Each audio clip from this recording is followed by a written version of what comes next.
எத்தனை பேர் இந்த ஆட்டோவில் போனது அது வரைக்கும் ரெண்டு பிக்கப்பை கொண்டு வந்து அதை வச்சு போனால் நான் எதிர்பார்த்தது இந்த ஒரு 200 வீதம் படுமோசமாக இருக்கு நெடுந்தீவு. நெடுந்தீவுன்னு சொல்லி காட்டுறதுக்காக ஒரு இந்த ஏரியாவில் ஒரு கொஞ்சம் இடத்துக்கு ரோட்டு போட்டிருக்கு.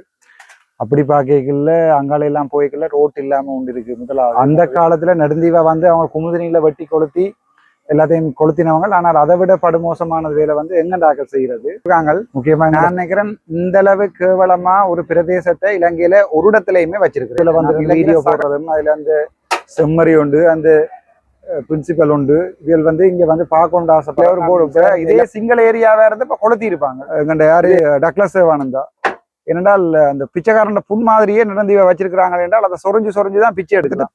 ஸோ இந்த சமயம் எப்பயும் ஒன்று நினைச்சிருந்தா தீர்த்திருக்கலாம். நான் சில விஷயங்கள் பாராளுமன்றத்தில் காய்ச்சி தீர்க்க வழி கிடைக்க எங்களோட அரசியல்வாதிகள் என்ற கேட்கறது என்ன டாக்டர் வந்த போக்குள்ள இந்த ஸ்வீட்ல போனா அப்ப நாங்கள் என்னத்தை வச்சு அரசியல் செய்யல எங்களுக்கு கரம்பு இல்லைங்கடா வாரலை இந்த பக்கம் அவன்கிட்ட சொல்லுங்கடா வந்து இங்கே பார்க்க சொல்லி சும்மா அது வாசல்ல வந்துருந்த மாலையை போட்டு ஒன்று குரங்கு மாதிரி அனுமர் மாதிரி அதுல நிக்காம இதுல குறியாட்டுவான் ஜட்டி அமைச்சர்கிட்ட சொல்லுங்க வந்து இங்க பார்க்க சொல்லி இதுல. ஹலோ மக்களே வணக்கம், வெல்கம் டு மை சேனல். இன்றைக்கு நெடுந்தீவுக்கு இலங்கை பாராளுமன்றத்தில் இருந்து ஒரு அர்ச்சனா ராமநாதன் அவர்கள் நெடுந்தீவுக்கு இன்றைக்கு விஜயத்தை மேற்கொண்டு வந்தார். அவர் இன்றைக்கு நெடுந்தீவுக்கு வந்து என்னென்ன விஷயங்களை அவர் நெடுந்தீவில் பார்வையிட்டார், அவர் ஏன் நெடுந்தீவுக்கு வந்தார் என்றதுதான் இந்த காணொலி முழுமையா இருக்க போகுது. இதுவரைக்கும் இந்த வீடியோவை நீங்க சப்ஸ்கிரைப் பண்ணா வீடியோ பாக்குறீங்கன்னா கட்டாயம் சப்ஸ்கிரைப் பண்ணி வீடியோ பாருங்க. தொடர்ந்து லைக் பண்ணுங்க, ஷேர் பண்ணுங்க, கமெண்ட்ஸ் பண்ணுங்க. வாங்க இந்த வீடியோக்குள்ள முழுமையா போகலாம். தற்போது பாராளுமன்ற உறுப்பினர் நெடுந்தீவுக்கு வருகை தந்து தனக்குரிய ஆயத்தங்களையும் தன்னுடன் வந்தவர்களுடன் கேட்டு கொண்டு போய் கொண்டிருக்கிற காணொலி தான் இப்போ நீங்கள் பார்க்குறீங்க.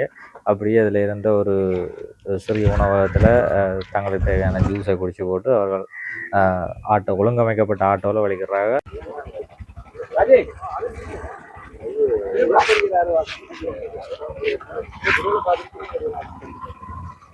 அவர்கிட்ட போய் டாக்டர் ஏன் நீங்கள் நடந்துக்கு வந்து நீங்கள் கேட்போம். எங்கள் அவர்கிட்ட போன இடத்துல அவர் சொன்னால் தான் நடந்துக்கு பர்சனலாக வந்த வேண்டும், தான் நடந்தி சும்மா சுற்றி பார்க்க வந்த வேண்டும். சரி, தான் நடந்தி சுற்றி பார்த்து போட்டு நீங்கள் எதுவும் கேள்வி கேட்க போறீங்கன்னா என்கிட்ட வந்து நான் போகிற நேரத்தில் வந்தீங்கன்னா கேட்கலாம்னு சொன்னாங்க. என்ன நினைக்கிறீங்க இங்கே இருக்கிற சிச்சுவேஷன்? நான் ஒரு மாதிரியான 2 மாதிரியாவது கதைக்கலாம் நடந்தீவை பற்றி உங்களுக்கு ஷோர்ட்டாக சொல்கிறேன். எல்லாரும் அந்த ஆர்ப்பாட்டம் எல்லாம் பார்த்து நான் தானே மற்றது என்னுடைய கதைச்ச அந்த ஆர்ப்பாட்டத்தில் சம்மந்தப்பட்ட ஆக்களும் மற்றது கணவர் இங்கே வேலை செய்கிற அந்த மாதிரி எல்லாருமே கதைச்சவை என்னோட. இப்போ நான் 2006ஆம் ஆண்டு இல்லை 2004ஆம் ஆண்டு ஒருக்கா 2004 தான் 4ஆம் ஆண்டு ஒருக்கா நெடுந்தீவு வந்திருக்கேன். A-level செகண்ட் இயரில் இருக்கேன். அது இப்போ தான் ஃபர்ஸ்ட்டாக வாரன். நான் எதிர்பார்த்தது இந்த ஒரு 200 வீதம் படுமோசமாக இருக்கு நெடுந்தீவுன்னு சொல்லி காட்டுறதுக்காக ஒரு இந்த ஏரியாவில் ஒரு கொஞ்சம் இடத்துக்கு ரோட்டு போட்டிருக்கு. அப்படி பார்க்கல அங்கால எல்லாம் போய்க்கல ரோட் இல்லாமல் உண்டு இருக்கு. முதலாவது மற்றது தண்ணி பிரச்சனை. அதை விட படுமோசமாக இருக்கிறது வந்து இந்த ஹாஸ்பிட்டல் பிரச்சனை போய் பார்த்தேன். நான் 2 சிங்கள நர்சிங் ஸ்டாஃப் தான் இருக்கணும், 2 டாக்டர்ஸ் மாதிரி இருக்கணும். அதையும் தமிழ் டாக்டர்ஸ் மாதிரி நேரம் பர்டிகுலராகவும் 2 டாக்டர்ஸ் மாதிரி வந்திருக்கணும். எல்லாத்தையும் பார்த்தேன். பார்லிமெண்ட்ல இது முழுக்கிறதுக்கும் பதில் சொல்றதுக்கு நினைக்கிறேன் அரசாங்கம் தயாராக இருக்கும்னு நினைக்கிறேன். அதை விட தமிழர் தான் நாசமாக்குறது. இதை நெடுந்தீவை அவங்க அந்த காலத்துல நெடுந்தீவை வந்து அவங்க குமுதினியில வெட்டி கொளுத்தி எல்லாத்தையும் கொளுத்தினவங்க. ஆனால் அதை விட படுமோசமானது வேலை வந்து எங்க தாக்கல் செய்யறது. முக்கியமா எங்கள்ட சுகாதாரத்துறையில இருக்கிறார்கள், எங்கள்ட கல்வித்துறையில இருக்கிறார்கள், இந்த போக்குவரத்துல இருக்கிறார்கள் தான் எங்கள்ட நெடுந்தீவை நாசமாகி கொண்டிருக்கணும். ஸோ இதை எல்லாருக்குமே கணக்க கேள்விகள் இருக்கு, பிரச்சனை இருக்கு. எனக்கு ஒரு ஆசை, மாநசபை அமைச்சராக வரணும்னு ஆசைப்பட்டதுக்குரிய காரணம் இங்க இருந்தா ஸ்டார்ட் பண்ணுது.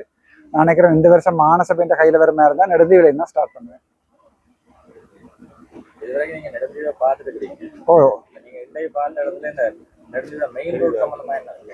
அதுல கொஞ்ச தூரம் போட்டிருக்காங்க. நான் நினைக்கிறேன் இந்த அளவு கேவலமா ஒரு பிரதேசத்தை இலங்கையில ஒரு இடத்துலயுமே வச்சிருக்கிறேன். நான் இலங்கையில சகல இடம் போயிருக்கிறேன். ஆக அம்பாறை மட்டும் போயில, அம்பாறையை தவிர்த்து மிக்க முழு இடத்துக்கும் இலங்கையில போயிருக்கிறேன். இவ்வளவு கேவலமா ஒரு அரசாங்கம் இந்த வரைக்கும் ஒரு இடத்தை வச்சிருக்கிறேன். ஆக இதுல வந்து வீடியோ போடுறதும் அதுல அந்த செம்மறி உண்டு, அந்த பிரின்சிபல் உண்டு. இதில் வந்து இங்கே வந்து பார்க்கணுன்னு ஆசைப்படுறேன். நான் சேரம் எல்லாரும் யோசிப்பீங்க என்ன மரியாதை எல்லாம் கதைக்கிறார் டாக்டர் வந்து ஒரு நாள் இங்கே இருக்கிற படிகளோட சேர்ந்து நீங்கள் ஆட்டோவில் போய் சுற்றி பாருங்க. சார் நம்ம இவ்வளோ கஷ்டப்படுதுண்டு. நான் தூசணத்தால் பேசாமல் இருக்கிறதுக்கு தேங்க்ஸ் சொல்லணும்னு நினைக்கிறேன். அரசாங்க உத்தியோகத்தர். கடல் போக்குவரத்து பற்றி நினைக்கிறீங்க? படு மோசமாக இருக்குது. கடல் போக்குவரத்து எங்கே இருக்குது? கடல் போக்குவரத்து பற்றி கதைக்கிறதுக்கு இருக்கிறது பிரைவேட் போட் உண்டு. இந்த நெடுந்தாரக நிப்பாட்டினபடி நிற்குது. படுதாரையே நான் இந்த கண்ணுக்கு தெரியல. எங்க போயிட்டுது இப்போ இப்படி ஒரு நிலைமையில ஒரு போர்டு இப்போ இதே சிங்கள ஏரியாவே இருந்து இப்போ கொளுத்தி இருப்பாங்க. இது எங்களை கேட்கறதுக்கு ஒருத்தரும் இல்லை, பை சொல்றதுக்கும் ஒருத்தரும் இல்லை. இவ்வளவு அளவும் நெடுந்தீவு கண்ட அரசியல்வாதிகள் 2 பேர் இருந்தவர். ஒரு ஆள் இங்கேயே பிறந்தாள், ஸ்ரீதரன். நினைக்கிறேன் ஸ்ரீதரன் இங்கேயோ வேலனையில பிறந்தவர் நினைக்கிறேன், புங்குடு தீபம் இங்கேயோ. 2வது வந்து எங்கண்ட யாரு டக்ளஸ் தேவானந்தா. ஏனென்றால் அந்த பிச்சைக்காரன் புண் மாதிரியே நெடுந்தீவை வச்சிருக்கிறாங்க என்றால் அதை சொரிஞ்சு தான் பிச்சை எடுக்கலாம். ஸோ இந்த சனத்தை வந்து இப்படியே ஒன்றுமே இல்லாம வச்சிருக்கீங்களா தான் செய்துதாரன்னு சொல்லி அரசியல் செய்யலாம். அது சரியான கவலையா இருக்கு. நான் மடக்கமான சபை வறுமையா இருந்தால் முதலாவது ரோட்டு நெடுந்தீவில இருந்து போட்டுப்பட்டு தான் தொடங்கும். அடுத்தது காரநகர். இந்த 2 இருந்தால் வடக்கு மாநசபை அபிவிருத்தி அடையணும்னு நினைக்கிறேன். எனக்கு வடக்கு மாநசபை வந்தா இந்த பிரச்சனைகள் தீர்க்கப்படக்கூடாத பிரச்சனைகள் என்ற மாதிரியான ஒரு நிலப்பாடு இருக்கு. அதான் சொன்னேன். இப்ப அரசியல்வாதியை பொறுத்த வரைக்கும் பிச்சைக்காரன் புண் மாதிரி தான். ஏன்னா அதை சொரிஞ்சு போட்டு ரத்தம் வரைக்கும் காட்டி பிச்சை எடுக்கலாம்.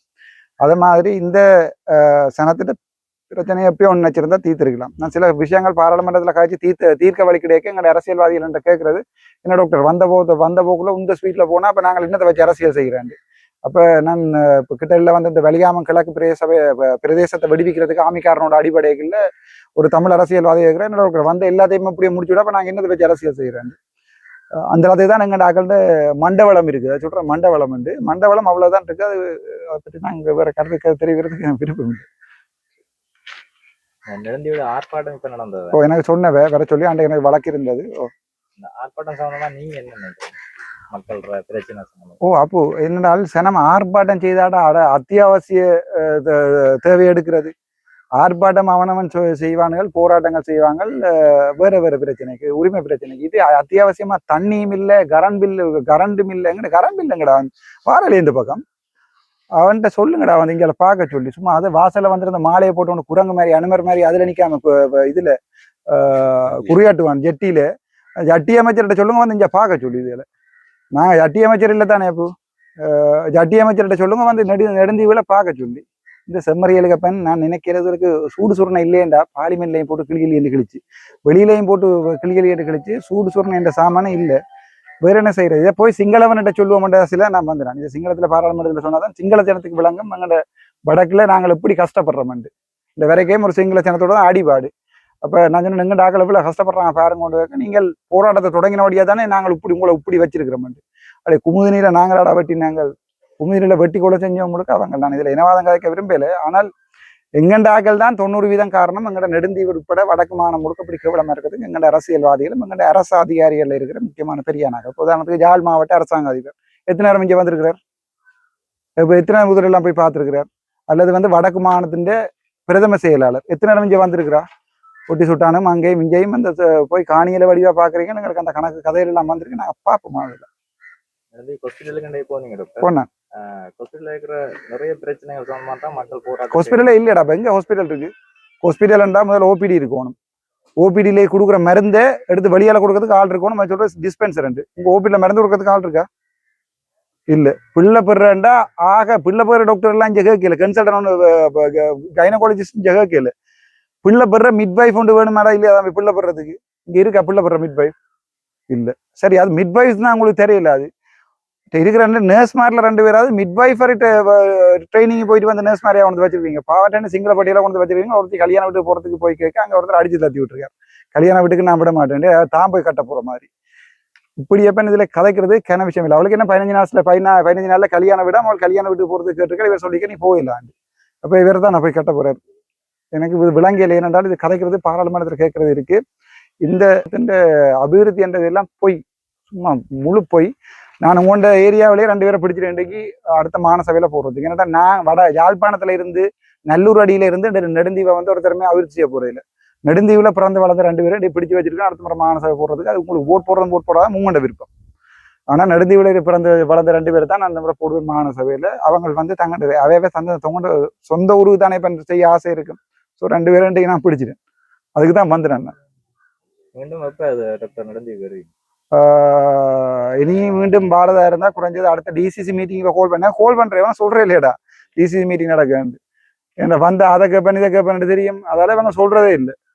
சத்தம் போடாம அந்த கள்ளமா கரியாச்சி போட்டு ஒருத்தருக்கு தெரியாம காலுக்குள்ள வச்சு எடுத்து சாப்பிட்ற மாதிரி இங்க நெடுந்து மீட்டிங் நடக்கிறேன்னு எனக்கு சொல்றதே இல்லை. நான் அடுத்த முறை டிசிசி மீட்டிங் கட்டாயம் பெறுவேன். வந்து கன பிரச்சனை இருக்கு.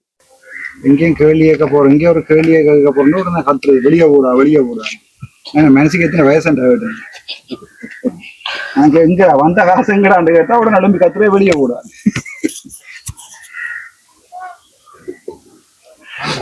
எங்கண்டாக்கள்னா சொல்ல 100 இல்லை.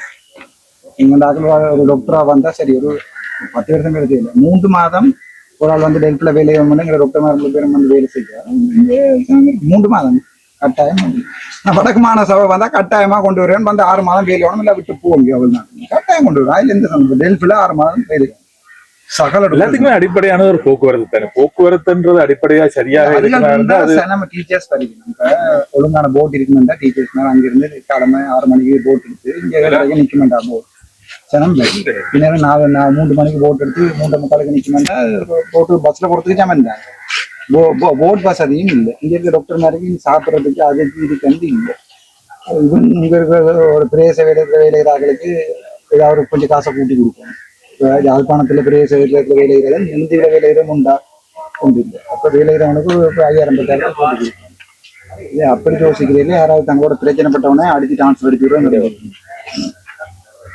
கிட்டத்தட்ட ஒரு திறந்த வழி கிட்டத்தட்ட ஒரு திறந்த வழி நீதிக்கு போகமே இல்லாது. கால் கை முடிஞ்சாலும் ஐயோன்னு காத்தி கொடுத்து கிளே கிடக்க வேண்டிய அந்த போட் பரம்பரை. மாவட்ட வைத்தியசாலையா இருந்து பிரதேச வைத்தியசாலையை மாத்திருக்காங்களே. 7 தரத்தை அடியில கொண்டு குறைச்சி வச்சிருக்காங்க மாவட்ட வைத்தியசாலை.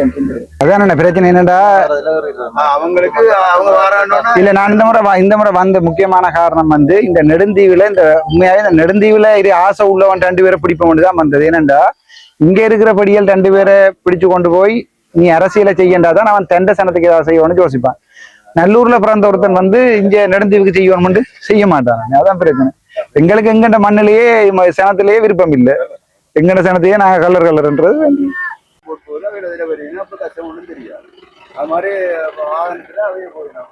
எனக்கு மானசபை பெருமையா இருந்தா ஜிஏ ஆளுநர் எல்லாம் நான் கடல்ல கட்டி தென்னை மட்டையில எடுத்துட்டு வருவேன். வேற வழி இல்லை. ஏன்டா அவைக்கு வந்தாதான் தெரியும் ஆளுநருக்கும் ஜிஏக்கும். இதுல ஒரு நாளைக்கு இந்த போட்டு நான் இந்த போட்டுலானே வந்தேன், இதெல்லாம் வந்தேன். ஒரு நாளைக்கு இதுல 2 வந்தாதான் தெரியுமா எப்படி என்று. இது பரவாயில்லைண்ணே. இது குமரி நெடுந்தாரையா நிக்கிறத பாருங்க. எங்கட விட கக்கூஸ் கூட இப்படி இல்லை. எப்படி கேவலமா நிக்கின்ற பாருங்க நெடுந்தாரை.